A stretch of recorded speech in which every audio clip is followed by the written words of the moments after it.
Praise the lord dear family.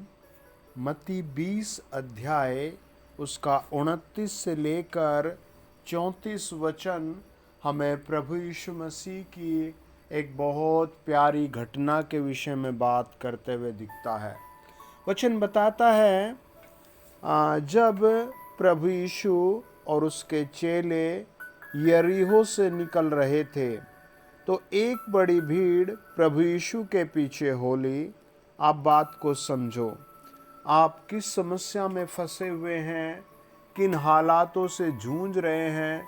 आपकी नौकरी की प्रॉब्लम, सेहत की प्रॉब्लम या फिर मुकदमों की प्रॉब्लम, ऐसी बहुत सारी समस्याओं में आप फंसे हुए हैं, या आप किसी ऐसे माहौल वातावरण में या फिर किसी ऐसी बीमारी में जो वंशों के पीढ़ियों की बीमारी होती है, या फिर आप किस तरह के हैबिट में फंसे हुए हैं। परमेश्वर का वचन ध्यान से सुने, आप बातों को समझेंगे। वचन बताता है प्रभु यीशु मसीह यरीहो से निकले। प्रभु यीशु के साथ उनके 12 शिष्य हैं और प्रभु यीशु के पीछे एक बहुत बड़ी भीड़ होली। और 2 अंधे जो सड़क के किनारे बैठे थे, यह सुनकर कि यीशु जा रहा है, पुकार कर कहने लगे, हे प्रभु, दाऊद की संतान, हम पर दया कर। लोगों ने उन्हें डांटा कि चुप रहे, पर वे और भी चिल्लाकर बोले, हे प्रभु, दाऊद की संतान, हम पर दया कर। वचन बताता है बहुत बड़ी भीड़ है। उस भीड़ में 2 अंधे हैं।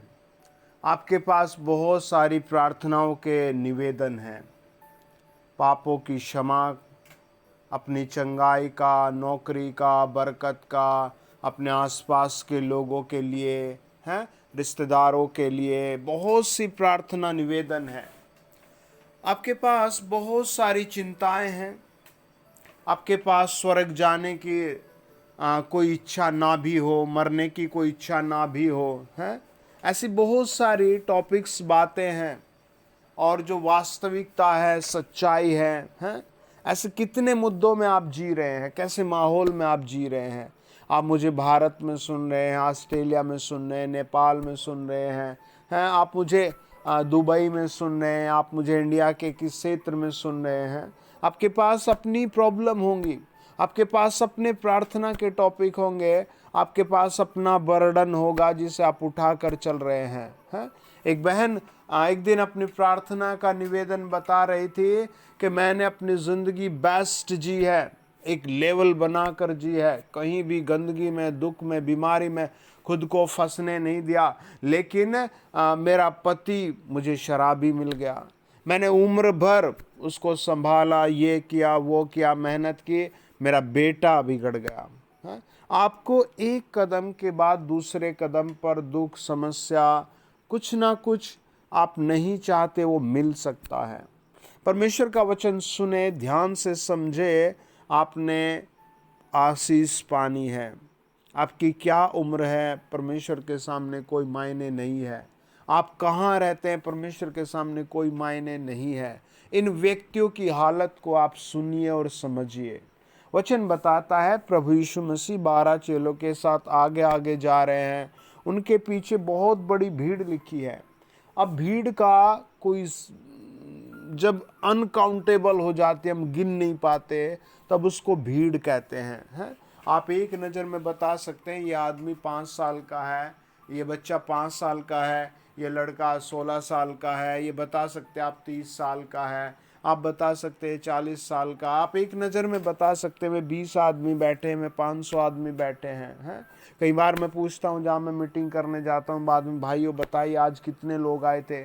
कई बार भाई लोग बताते जी 200 लोग थे, कई बार कहते जी बच्चे लगा करके 500 थे, कई बार कहते जी 1000 लोग थे। हैं, कई बार ऐसे बहुत सारे सवाल होते हैं। कई बार हम देखते हैं सड़क पर कितने भीड़ थी आज, हैं, कितनी गाड़ियाँ ही गाड़ियाँ थी। जब बारिश में होते हैं कहते यार आज के दिन भी भीड़ है। ऐसे ही लाइफ में बहुत सारे स्ट्रगल है या नहीं है। आप लिखे आमीन, मेरी प्रॉब्लम ख़त्म, मेरा परमेश्वर मेरे साथ है, आमीन। वचन देखिए, समझे, परमेश्वर का वचन बताता है उस बहुत बड़ी भीड़ में उन दोनों अंधों ने साहस नहीं छोड़ा। वो दोनों अंधे सोचते, यार बहुत आवाज है, किसी से पूछा होगा कौन जा रहा, उन्होंने कहा होगा यीशु मसीह नासरी। उन्होंने कहा होगा कितनी बड़ी भीड़ है, उन्होंने कहा भाई अनगिनत लोग हैं, गिन नहीं सकते। तो उनका हियाव टूट जाना चाहिए था। सबसे पहले वो विश्वास करते हैं, हियाव करते हैं, हिम्मत करते हैं और फिर प्रार्थना में जोर लगा देते हैं। आप भी, आपका मन तो यही कहेगा, यार जब मैं 16 साल का था कितना सुंदर था। आप तो यही कहेंगे, अरे काश मेरे पास जहाज होता। काश की अलग बात है, हो जो कुछ था उसकी अलग बात है, लेकिन जो प्रेजेंट में आपके पास है उसकी अलग टेस्ट है, उसका अलग स्वाद है। जो कुछ आपके पास फ्यूचर में होगा उसकी अलग आशा है। परमेश्वर का वचन कहता है आपको विश्वास रखना है, प्रेम रखना है, आशा रखनी है। 1 कुरिन्थियों 13 अध्याय लास्ट वचन कहता है, इन दोनों बंदों ने आसपास बैठे हजारों लोगों को ना कोई परवाह की, ना कोई सोचा, ना देखा। आज आप भी जहाँ कहीं मुझे सुन रहे हैं, कमेंट बॉक्स में लिखे, हे यीशु नासरी हम पर दया कर, हे प्रभु यीशु हम पर दया कर, हे प्रभु यीशु हम पर दया कर, हे सर्वशक्तिमान हम पर दया कर। परमेश्वर का वचन बताता है जब प्रभु यीशु और प्रभु यीशु के 12 चेले यरीहो से निकल रहे थे तो एक बहुत बड़ी भीड़ उनके पीछे होली और दो अंधे जो सड़क के किनारे बैठे थे यह सुनकर कि यीशु जा रहा है पुकार कर कहने लगे, हे प्रभु दाऊद की संतान हम पर दया कर। लोगों ने उन्हें डांटा कि चुप रह, पर वे और भी चिल्ला कर बोले, हे प्रभु दाऊद की संतान हम पर दया कर। तब यीशु ने खड़े होकर उन्हें बुलाया और कहा, तुम क्या चाहते हो कि मैं तुम्हारे लिए करूं? उन्होंने उससे कहा, हे प्रभु यह कि हमारी आंखें खुल जाएं।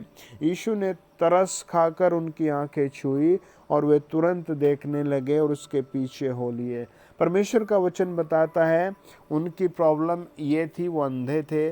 उनकी प्रॉब्लम ये थी, वहाँ बहुत बड़ी भीड़ थी। उनकी प्रॉब्लम ये थी, वो भीड़ में लोग उनको डांट रहे थे। आज आपके सामने भी कोई ना कोई प्रॉब्लम होगी जो प्रार्थना नहीं करने दे रही है। आपके सामने भी कोई ना कोई से ऐसी घटना होगी जो आपको रोक रही होगी, लेकिन आप प्रार्थना करें। मैं आपसे कहता हूँ, यूसुफ नाम का एक व्यक्ति पत्थरों में चला गया, जेल में चला गया, प्रार्थना नहीं छोड़ी, परमेश्वर ने महल में बिठाया है। परमेश्वर का वचन कहता है प्रेरितों के काम 12 अध्याय में पतरस को जेल में डाल दिया है। जेल में था, भूखा प्यासा, जेल में कैद था। परमेश्वर के दूत आए और फिर वो मंदिरों में गया, बड़ी बड़ी सभाओं में गया, प्रचार किया, लोगों को बचाया। आप जो भी कोई हैं, आपकी प्रार्थना नहीं रुकनी चाहिए।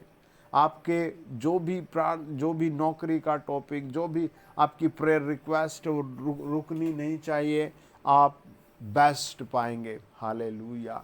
आपके जो आंसू प्रार्थना में गिरेंगे, आप जो प्रभु को भेंट भेजेंगे, आंसू बहाएंगे, उपवास करेंगे, वचन पढ़ेंगे, वो बेकार नहीं जाएगा।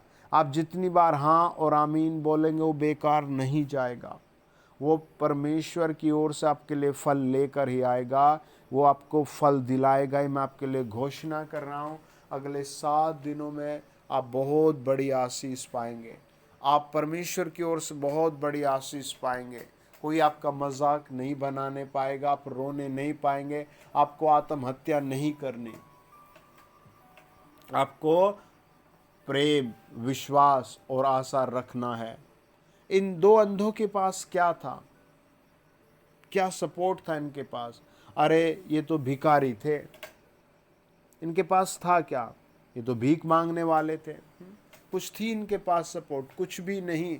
यीशु मसीह से मिलने के लिए आपके मुंह में, दिल में, भावना में तरस होना चाहिए। यीशु मसीह ने क्या डिमांड की इनसे? यीशु मसीह ने एक वचन बताता है 20 अध्याय का 34 वचन, प्रभु यीशु ने तरस खाकर उनकी आंखें छुई और वे तुरंत देखने लगे और उसके पीछे हो लिए। इमीडिएटली वो चंगे हो गए एकदम से। अगर आपकी प्रार्थना का उत्तर पिछले कई सालों से नहीं आया तो आप विश्वास करें अगले 7 दिन में वो आएगा। आपकी जॉब की प्रॉब्लम, आपकी हीलिंग की प्रॉब्लम, आपकी फैमिली प्रॉब्लम परमेश्वर से बड़ी नहीं है। आज लोग क्या कर रहे हैं, छोटी सी बात होती है मर जाते हैं। क्या उन्हें विश्वास है, क्या उन्हें आशा है, क्या उन्हें परमेश्वर से प्रेम है? वो कहाँ जाएंगे? स्वर्ग जाएंगे, नरक? आप ही सोचो। परमेश्वर का वचन कहता है 21 अध्याय का 8 वचन, डरपोक लोग स्वर्ग में नहीं एंटर हो सकते।